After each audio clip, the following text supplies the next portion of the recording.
Story of the day. Vishwamitra का पूर्व चरित्र। राम से मिथिला के राजपुरोहित शतानंद जी विशेष रूप से प्रभावित हुए। शतानंद जी ने कहा, हे राम, आप बड़े सौभाग्यशाली हैं कि आपको विश्वामित्र जी गुरु के रूप में प्राप्त हुए हैं। वे बड़े ही प्रतापी और तेजस्वी महापुरुष हैं।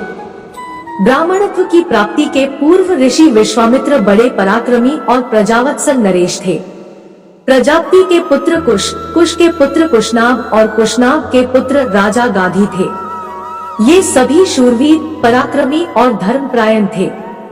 विश्वामित्र जी उन्हीं गाधी के पुत्र हैं।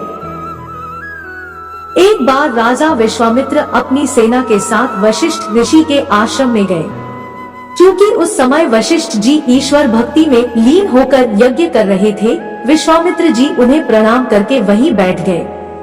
यज्ञ क्रिया से निवृत्त होने पर वशिष्ठ जी ने विश्वामित्र जी का बहुत आदर सत्कार किया और उनसे कुछ दिन आश्रम में ही रहकर आतिथ्य ग्रहण करने का अनुरोध किया।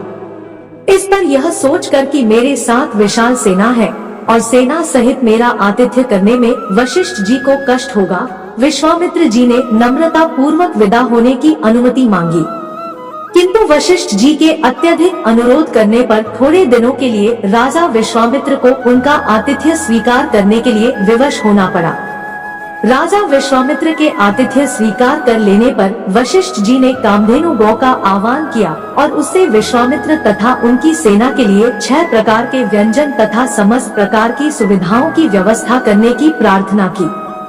उनकी इस प्रार्थना को स्वीकार करके कामधेनु गौ ने सारी व्यवस्था कर दिया।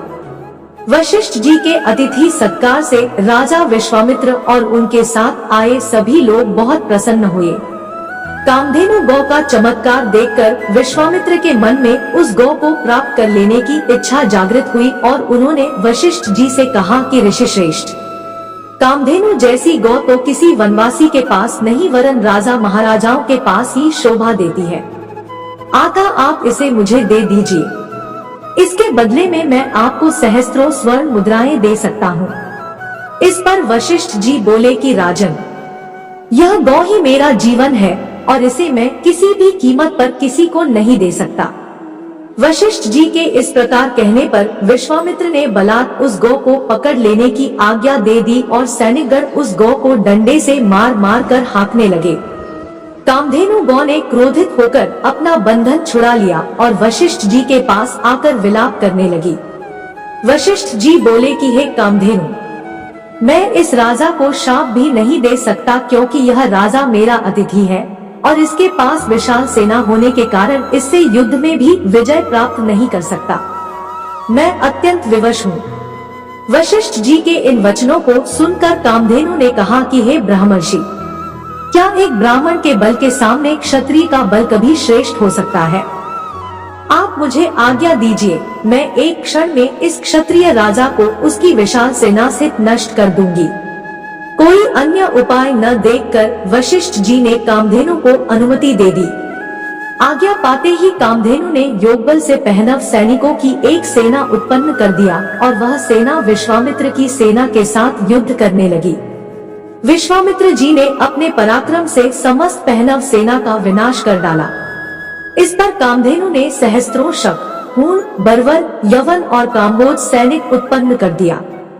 जब विश्वामित्र ने उन सैनिकों का भी वध कर डाला तो कामधेनु ने मारक शस्त्रास्त्रों से युक्त अत्यंत पराक्रमी योद्धाओं को उत्पन्न किया, जिन्होंने शीघ्र ही राजा विश्वामित्र की सेना को गाजर मूली की भांति काटना आरंभ कर दिया। अपनी सेना का नाश होते देख विश्वामित्र के 100 पुत्र अत्यंत कुपित हो वशिष्ठ जी को मारने दौड़े। परिणाम यह हुआ कि वशिष्ठ जी ने उनमें से एक पुत्र को छोड़कर शेष सभी को भस्म कर दिया। सेना तथा पुत्रों के नष्ट हो जाने से विश्वामित्र बड़े दुखी हुए। अपने बचे हुए पुत्र का राजतिलक कर वे तपस्या करने के लिए हिमालय की कंदराओं में चले गए। वहां पर उन्होंने कठोर तपस्या की और महादेव जी को प्रसन्न कर लिया। महादेव जी को प्रसन्न पाकर विश्वामित्र ने उनसे समस्त दिव्य शक्तियों के साथ संपूर्ण धनुर्विद्या के ज्ञान का वरदान प्राप्त कर लिया। इस प्रकार संपूर्ण धनुर्विद्या का ज्ञान प्राप्त करके विश्वामित्र बदला लेने के लिए वशिष्ठ जी के आश्रम में पहुँचे। वशिष्ठ जी को ललकार कर उन पर अग्निबाण चला दिया। अग्निबाण से समस्त आश्रम में आग लग गई और आश्रमवासी भयभीत होकर इधर उधर भागने लगे। वशिष्ठ जी ने भी अपना धनुष संभाल लिया और बोले कि मैं तेरे सामने खड़ा हूँ, तू मुझ पर वार कर। आज मैं तेरे अभिमान को चूर चूर करके बता दूंगा कि क्षात्र बल से ब्रह्मा बल श्रेष्ठ है। क्रुद्ध होकर विश्वामित्र ने एक के बाद एक आग्नेयास्त्र, वरुणास्त्र, रुद्रास्त्र, ऐन्द्रास्त्र तथा पाशुपतास्त्र एक साथ छोड़ा, जिन्हें वशिष्ठ जी ने अपने मारक अस्त्रों से मार्ग में ही नष्ट कर दिया। इस पर विश्वामित्र ने और भी अधिक क्रोधित होकर मानव, मोहन, गांधर्व, जुम्भन, दारण, वज्र, ब्रह्मपाश, कालपाश, वरुणपाश, पिनाक, दंड, पैशाच, क्रोच, धर्मचक्र, कालचक्र, विष्णुचक्र, वायव्य, मंथन, कंकाल, मूसल, विद्याधर, कालास्त्र आदि सभी अस्त्रों का प्रयोग कर डाला। वशिष्ठ जी ने उन सबको नष्ट करके ब्रह्मास्त्र छोड़ने के लिए जब अपना धनुष उठाया तो सब देव, किन्नर आदि भयभीत हो गए। किंतु वशिष्ठ जी तो उस समय अत्यंत क्रुद्ध हो रहे थे। उन्होंने ब्रह्मास्त्र छोड़ ही दिया।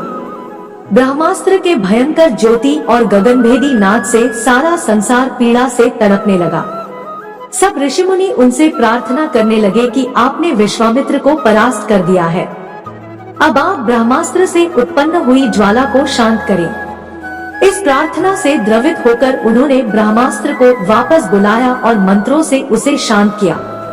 पराजित होकर विश्वामित्र मणिहीन सर्प की भांति पृथ्वी पर बैठ गए और सोचने लगे कि निःसंदेह क्षात्र बल से ब्रह्मा बल ही श्रेष्ठ है। अब मैं तपस्या करके ब्राह्मण की पदवी और उसका तेज प्राप्त करूंगा। इस प्रकार विचार करके वे अपनी पत्नी से दक्षिण दिशा की ओर चल दिए। उन्होंने तपस्या करते हुए अन्न का त्याग कर केवल फलों पर जीवन यापन करना आरंभ कर दिया।